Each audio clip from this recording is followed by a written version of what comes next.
Here is how to set up workflow templates in HoneyBook, step by step. Start by logging in to your HoneyBook account. Once you are on the main dashboard, look to the left-hand menu and click Automations. This opens the area where HoneyBook manages automated workflows, templates, and the actions connected to them.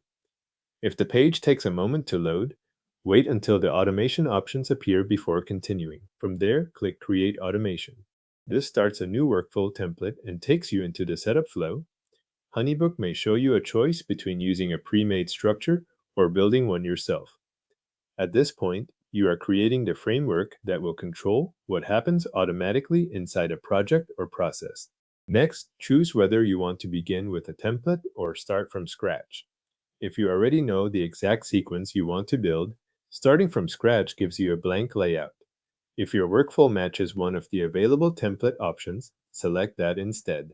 The choice here depends on how closely your process matches the options HoneyBook provides.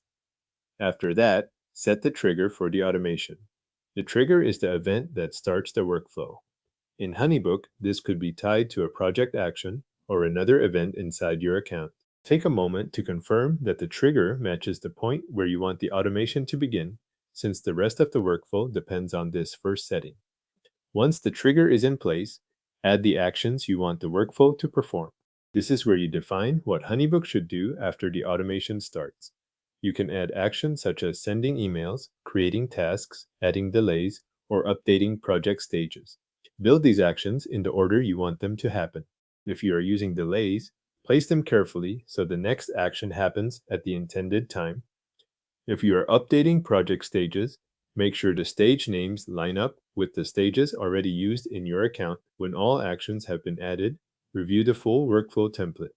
Look through the trigger and each action one more time to make sure everything is configured correctly. Pay close attention to the sequence of steps, the timing of delays, and the destination of any updates or messages. This is the point where small setup issues are easiest to catch before the workflow goes live. After the review is complete, save the workflow template. Then turn it active so HoneyBook can begin using it for automation. Saving stores the template, but setting it to active is what allows it to run based on the trigger you selected. Make sure both parts are completed before you leave the page. Your HoneyBook workflow template is now saved and active for automation.